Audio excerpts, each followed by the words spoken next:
Coloque agora o seu coração junto ao coração de Deus, aquilo que é importante para você. Nós sabemos por experiência que tudo aquilo que é importante para nós é importante igualmente para Deus. No silêncio do seu coração, coloque a sua vida, a sua história, os anseios profundos e suas necessidades dentro do coração de nosso Deus.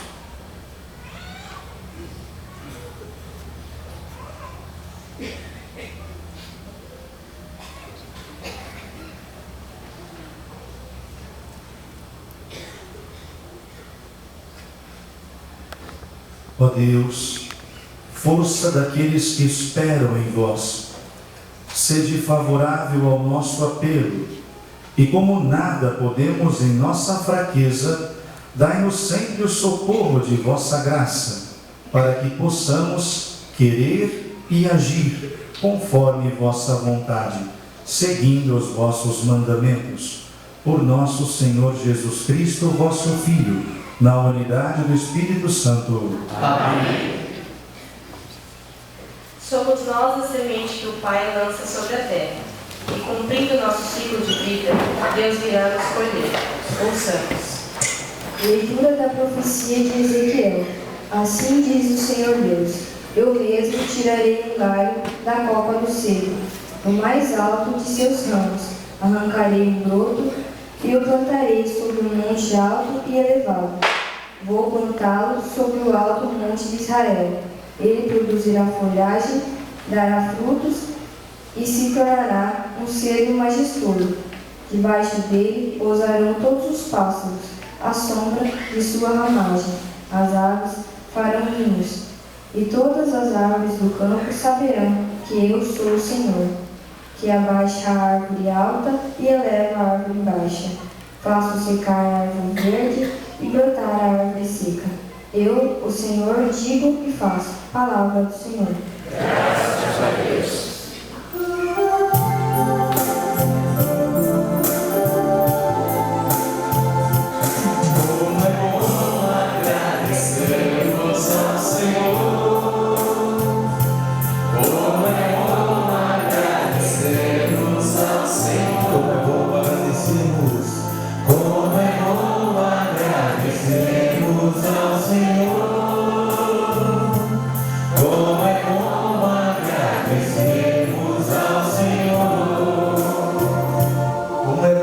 Agradecermos ao Senhor e cantar salmos de louvor ao Deus Altíssimo, anunciar pela manhã vossa bondade e o vosso amor fiel a noite inteira.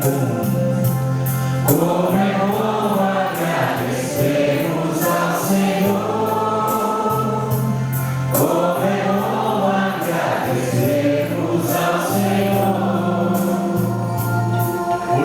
Crescerá como a palmeira, florirá igual ao cedro que há no Líbano. Na casa do Senhor estão plantados, nos átrios de meu Deus florescerão. Como é bom agradecermos ao Senhor.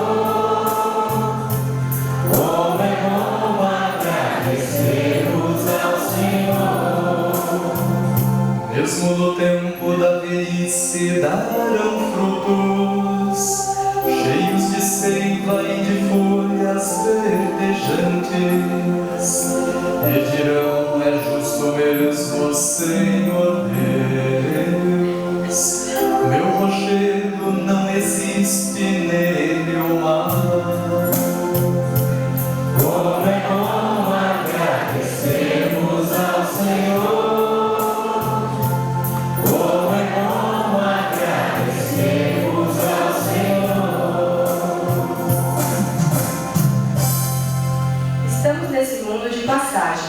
Caminhemos para a eternidade, onde cada um receberá o que tiver feito pelo reino de Deus.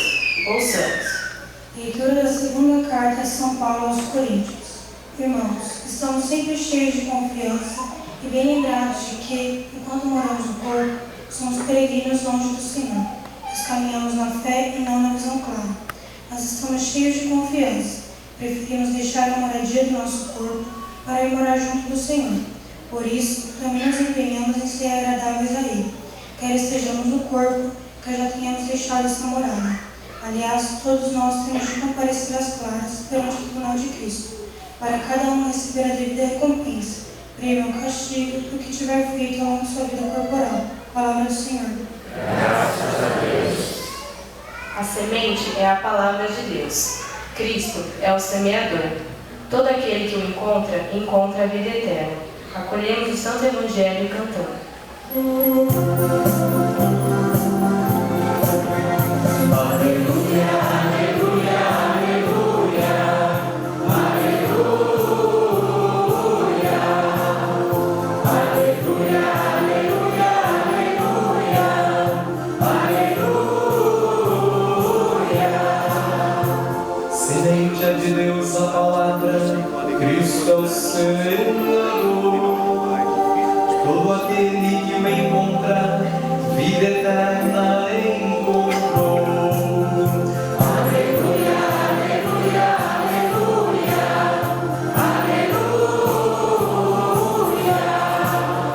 aleluia, aleluia, aleluia, aleluia, aleluia.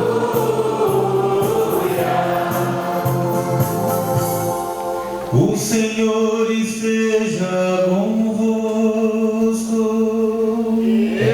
Está no meio de nós.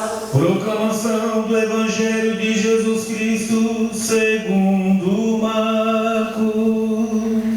Glória a vós, Senhor. Naquele tempo, Jesus disse à multidão: o reino de Deus é como quando alguém espalha a semente na terra. Ele vai dormir e acorda, noite e dia, e a semente vai germinando e crescendo, mas ele não sabe como isso acontece. A terra, por si mesma, produz o fruto. Primeiro aparecem as folhas, depois vem a espiga, e por fim, os grãos que enchem a espiga. Quando as espigas estão maduras, o homem mete logo a foice, porque o tempo da colheita chegou. E Jesus continuou: com que mais poderemos comparar o reino de Deus? Que parábola usaremos para representá-lo? O reino de Deus é como um grão de mostarda, que ao ser semeado na terra, é a menor de todas as sementes da terra. Quando é semeado, cresce e se torna maior do que todas as hortaliças, e estende ramos tão grandes que os pássaros do céu podem abrigar-se à sua sombra. Jesus anunciava a palavra usando muitas parábolas como essas, conforme eles podiam compreender. E só lhes falava por meio de parábolas, mas, quando estava sozinho com os discípulos, explicava tudo. Palavra da salvação. Glória a vós, Senhor.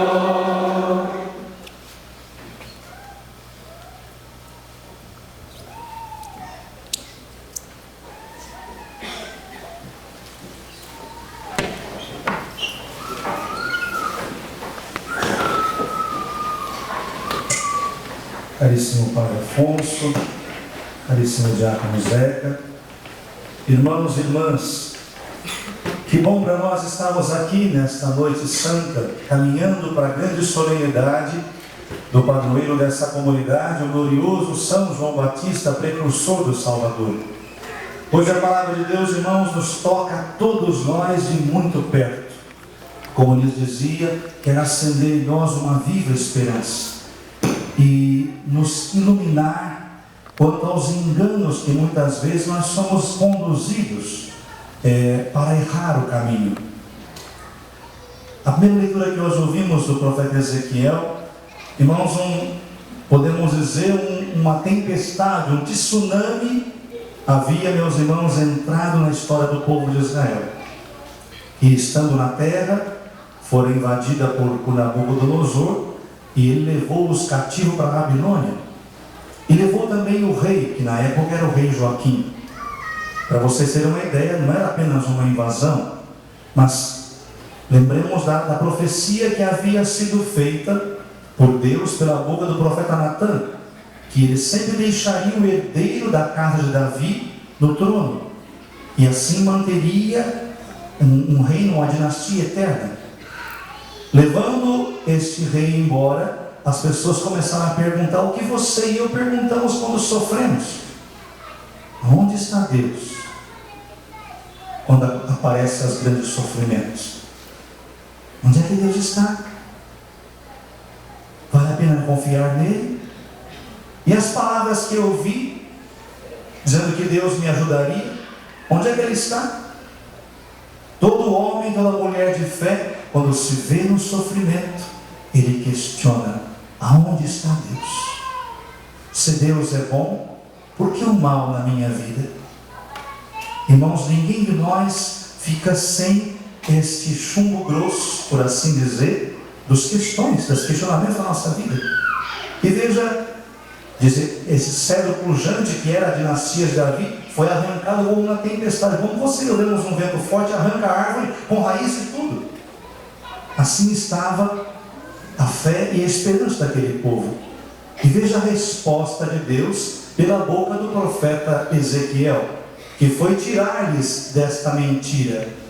Olha a palavra do profeta, ele diz assim: vocês estão vendo, dizendo que é um cedro que foi arrancado com árvore e tudo? Sabe o que Deus vai fazer?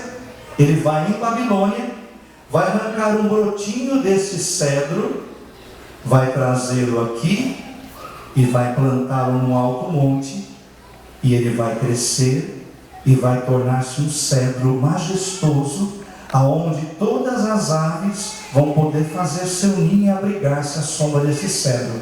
Eis o que o Senhor vai fazer. Para ajudar o povo a sair desse engano, a esta mentira de que Deus os havia abandonado.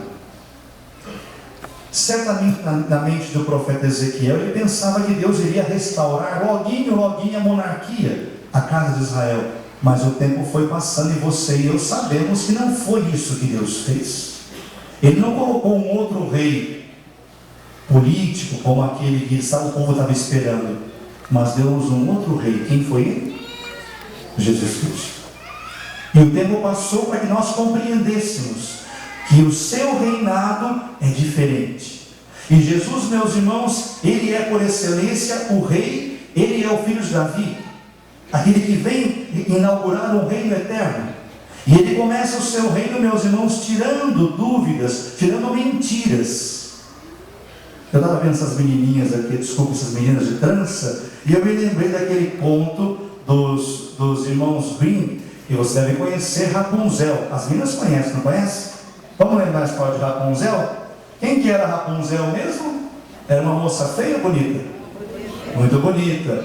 E onde é que esta dama estava encerrada? Ela estava presa numa torre. Todo mundo sabe a história, né? Quem que foi que prendeu essa bela moça? Uma bruxa horrorosa. Quem que a bruxa, para manter Rapunzel presa, contava de mentira para ela? Você é horrorosa como eu. Você é feia. Você não deve nem sair, que você vai assustar os outros lá fora. Era mentira que ela mantinha esta moça encerrada naquela torre. Mas um dia, Rapunzel foi tomar ar, que não aguentava mais, foi tomar e não tinha espelho na torre, é bom falar isso. E ela foi tomar um ar, quem que apareceu? Um príncipe. E eu vi as tranças das meninas, lembrei. E Rapunzel, que não saía para ir no cabeleireiro, faz muitos anos, né? Tinha aquelas tranças imensas, jogou lá, o príncipe subiu. E nós sabemos, quando ela viu o seu rosto, que ela julgava horroroso, refletido nos olhos daquele príncipe, o que foi que aconteceu? Ela entendeu que tudo aquilo que a bruxa lhe havia dito era mentira. Anos enganada, anos encerrada naquela torre, com medo da sua feiura. E quando ela viu refletida a sua feição no brilho dos olhos daquele príncipe, tudo começou a transfigurar-se para ela. Dali, nós sabemos como é que acaba a história, eles saltaram de paraquedas e foram felizes para sempre, né? A bruxa tentou atrapalhar muito tempo eles ainda, mas aí a mentira não colava mais, porque ela viu a sua verdadeira identidade refletida nos olhos daquele príncipe. O que essa história tem a ver com a nossa vida, com a liturgia de hoje? Tudo. Tudo. Porque o pai da mentira, quem que é ele mesmo? Ele mesmo. Como dizia o Padre Léo, é encardido, né? Ele que é o pai da mentira também tem mantido muitos de nós aqui escravos de mentiras. E uma delas é a que o Evangelho quer tirar de você e de mim hoje. Jesus fez duas comparações no Evangelho de hoje. A primeira, o reino é como uma semente que o agricultor lança na terra e depois ele faz o quê? Vai dormir. Mas a semente tem uma força tão grande, que a hora que ele acorda começou a dar o primeiro brotinho. E no dia seguinte tem um caule, e depois tem as folhas, depois ela se enraiza, ela cresce mais, vem a espiga. Ele lançou a semente na terra, mas a semente tem uma força dentro de si impressionante, irresistível. E ela vai crescendo. E a segunda parábola fala que às vezes, de um começo tão pequenininho, ontem eu perguntei na paróquia sobre a semente da moçada, eu nunca havia visto, e hoje de manhã na missa das crianças na paróquia, alguém me levou lá uma semente de moçada, nunca havia visto, que pequenininha que é. E você sabe que sendo uma hortaliça, como é a mostarda, ela chega na terra de Deus a 4 metros de altura, e chega a dar ramos para que os passarinhos possam ali fazer ninhos mesmo, como diz Jesus. Para dizer o quê? O seu reino, meus irmãos, tendo um começo humilde, ele vai chegar à plenitude na parousia. Ou seja, qual que é a mentira que o pai da mentira tem nos mantido cativos? Que se você e eu não formos grandes e fizermos grandes coisas, nós não seremos felizes. E é uma mentira. Quando eu cheguei na paróquia onde eu estou, na paróquia de Santana, eu fui visitar um casal de idosos na zona rural. E cheguei lá, estava uma filha daqui de São Paulo, visitando esse casal. E eles me contaram a sua história. E eu falei, mas como é que é? Olha, padre, tem uma pessoa que fez um bem tremendo na nossa vida. E por quê? Nós éramos muito pobres e trabalhávamos na roça. Nessa roça que o senhor conhece aqui, que foi herança do nosso pai e da nossa mãe. E eles diziam... E meus filhos, são 3 filhos, tinham que trabalhar. Uma certa vez, a menina mais velha, até tirei ela da escola, porque sendo a mais velha precisava ajudar na roça, na lida da roça, porque o dinheiro estava curto. E a professora, ela foi visitar-nos, ela viu que a menina não fora aquele ano matriculada na escola rural, e ela foi lá e disse para ela, não façam isso, eu sei que a vida deve estar apertada para vocês, mas deixem a sua menina estudar, pelo menos um período. Depois ela trabalha na roça, porque a sua filha, ela tem condição de crescer muito. E eles diziam, essa professora, padre, fez um trabalho imenso. Ela não sabe o bem que ela nos fez. Gostaria de poder revê-la, não sei se está viva, diziam eles, para poder agradecê-la. Porque eles ouviram aquela professora e aquele conselho foi capaz de mudar o rumo daquela família. Repuseram a filha na escola e ela foi avançando, crescendo. Hoje ela sustentava os pais na sua idade adulta, na sua ancianidade. Que coisa! Aquela mulher não sabia o bem que ela fez, se sacrificando. Podia falar, tenho tanto trabalho na minha casa, deixou a sua casa, foi na roça dar um conselho. Olha o bem que você e eu podemos fazer. O reino de Jesus, meus irmãos, não vem com triunfalismos. Às vezes nós temos o pai da mentira, faz com que você e eu alimentemos em nós uma mentalidade super-herói. Sabe aquele que chega na hora H, tchá, e vai resolver todos os problemas? Por isso que você e eu, muitas vezes, enganados pelo pai da mentira, fala assim, um dia vou dizer para a minha mulher o quanto que ela é importante na minha vida. Mas deixa, Dia das Mães, depois passa dos namorados, um dia eu vou dizer para ela. E às vezes não dá tempo, é verdade. Aí chega naqueles velórios, não conheceu, ai meu Deus, foi tão bom. Nunca falou para ela, nunca falou para ele, mas agora não adianta mais, minha filha. Então, meus irmãos, minhas irmãs, atenção. Assim como Rapunzel havia sido enganado, você e eu também, atenção, a quem você e eu damos ouvido. São João Batista nos diz, é importante que eu diminua e que ele cresça. É importante fazermos a vontade dele. É importante deixarmos para trás meus pecados e abraçarmos a vida que ele nos dá. O grande João Batista aponta-nos Jesus. Ele é o príncipe que veio tomar nossa humilde condição. E você e eu, olhando para ele, podemos compreender a nossa identidade. Quem somos e quem havemos de ser. E o caminho para a felicidade. É mentira que se você e eu não seremos felizes fazendo grandes coisas, mas no cotidiano do dia a dia. Pergunte para as mães aqui presentes o que elas preferem. Se elas preferiam ganhar um belo presente no Dia das Mães, ou se elas preferiam o ano inteiro pequenos gestos de carinho, de respeito e atenção. O que as mães preferem aqui? Óbvio. Que adianta lembrar da mãe no dia, ai, comprei um presentão lá, uma batedeira planetária, e o dia, o ano inteiro, eu nem lembro. Trata a mãe como uma empregada. Eu sei que em Peruíbe não tem esse problema. Na minha cidade é muito comum isso, mas aqui eu tenho certeza que você não tem esse problema aqui, né?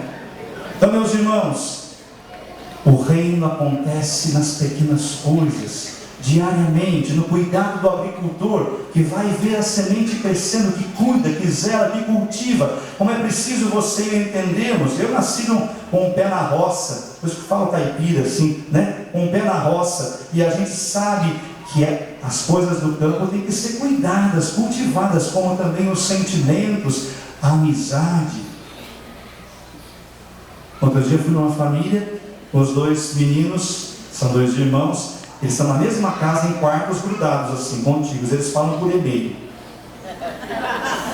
Mandei um e-mail para minha irmã falando que a mãe mandou arrumar a mesa da cozinha. Aí a mãe cortou a história, né? Eu proíbo vocês falar por e-mail, por torpedo. Só para longe, né? Do lado do outro e mandava um e-mail para a irmã. Tem que cultivar. Então, meus irmãos, minhas irmãs, São João Batista, o grande padroeiro vosso, nos aponta, olhemos para Jesus. Refletindo nele, você e eu descobrimos quem somos. É mentira. Não é preciso fazermos grandes coisas, oxalá possamos fazê-las, mas quem não as preocupa no dia a dia, quem não é fiel nas pequenas, nunca vai fazer grandes também. Só é possível. Essa grande igreja que vocês têm, bonita, ela começou com uma pequena pedra. E é assim, uma família bonita começou com um olhar, com uma promessa de carinho, com um beijo, com um abraço carinhoso, acolhendo o outro. E esse dom renovado a cada dia é que faz um matrimônio feliz, uma família abençoada, uma paróquia santa. Então, meus irmãos, o reino, ele começou na pequenez, em Jesus que se fez nada por nós. Aliás, esse é, para mim, uma pessoa grande, é aquela que é capaz de fazer-se pequena. Pode ver. Uma pessoa imatura, quando você e eu somos imaturos, nós queremos mostrar mais do que somos. Mas quando vamos ganhando a maturidade, nós vamos compreendendo que, de verdade, só quem é muito grande é capaz de fazer-se pequeno e servidor dos demais. Por isso Jesus é o maior no meio de nós, porque se faz o menor, o servidor de todos. Então hoje, meus irmãos, celebremos o reino anunciado por São João Batista, tornado visível através do grande padroeiro vosso, e do qual nós somos chamados a nos deixarmos encantar. Só, meus irmãos, quem se encontra com Jesus de verdade, e essa novena é uma ocasião oportuníssima para você e eu nos encontrarmos com Ele, descobrimos quem somos e por onde havemos de caminhar. O caminho do reino é feito, meus irmãos, de pequenos gestos. É mentirosa uma comunidade paroquial que quer fazer grandes coisas, mas não preocupa, né, em dar o carinho para o irmão, em acolher, em servir, em se comprometer com o dízimo, na participação comunitária, nos serviços comunitários, na presença paroquial. Então, meus irmãos, renovemos hoje esse espírito, que o Senhor nos dê sensibilidade para rompermos com as mentiras com as quais o pai da mentira nos tem enganado. Ele fala, fazendo-nos acreditar, como o mundo acha que grande são as coisas que se ostentam, as coisas que aparecem. Mentira. Hoje, dia após dia, vai nos mostrando isso. Esse terrível e lamentável assassinato que nós estamos vivendo, da família Ioc, que chocou o mundo, o Brasil inteiro e talvez o mundo, né, nos faz ver que aquilo que está sobre interesse humano, por mais que se ostenta, não subsiste, mas é duradouro aquilo que está, meus irmãos, sob o alicerce da humildade, da verdade e da integridade. Renovemos então, povo de Deus, nesta noite santa, para nós a nossa fé em Jesus. Ele que se fez grão de trigo, semente caída na terra e que morrendo deu muito fruto. O fruto que você e eu hoje experimentamos na vida de Jesus, ela brotou da entrega amorosa. O demônio tentou para ser grande, lembra-se disso? Soba no tempo, faça grandes coisas. Jesus disse, não tentarás o Senhor teu Deus. Ele escolheu o caminho da humildade. Então hoje, nessa noite santa, irmãos, amparados pela grande proteção do grande São João Batista, renovemos hoje os pais, mães, os filhos, cada um de nós, a juventude, o caminho de Jesus. Escolher o que foi preferência na sua vida, o caminho da humildade. E não nos iludamos. Meus irmãos, é preciso paciência. Então essa palavra nos ensina, não desânimo. Será que Deus abandonou-nos? Quantas dificuldades, parece que o reino caminha tão devagar, Padre. E o reino do mal, da violência, vai a passo de gigante. Não tenha medo. O reino, Jesus colocou como a aventura da semente. Paciência. O agricultor é paciente. Eu não sei vocês aqui, mas o meu pessoal da zona rural é um povo que me ensina muito. Na zona rural tem que ser paciente. A natureza tem aquele ciclo. E também as coisas. Então os pais aqui presentes, mesmo que tenham filhos rebeldes, parece, Padre, que eu estou falando ao vento, parece que eu grito no vazio, não vale nada o que eu digo. Não tenha medo de semear. A semente é frutuosa, ela tem poder. Cabe a nós não querer colher. Pai e mãe, educador, padre, que quer colher as coisas muito rápido, no imediatismo do nosso tempo, pode acabar desanimando e se cansando. Então, em vez de impaciência, perseverança. Em vez de desânimo, meus irmãos, persistência. A você e a mim não cabe talvez colher. Talvez você e eu não vamos participar da colheita, mas é preciso que nós nos conscientizemos daquilo que temos que fazer. Semeia, semeia. Quando que essa professora da minha cidade imaginava que aquele conselho que ela deu fosse dar tanto fruto? Mas era a semente do bem, da verdade. Saiu da sua casa na cidade e foi para a zona rural para dar um conselho. E aquela família, nem sei se ela ficou sabendo, tinha gratidão no seu coração, rezava para essa professora por um conselho que ela deu. Povo de Deus, não desanimemos de fazer o bem. Não desanimemos de semear a semente do bem. Ela é poderosa. Ela tem poder para vencer toda a adversidade e tornar-se uma grande árvore.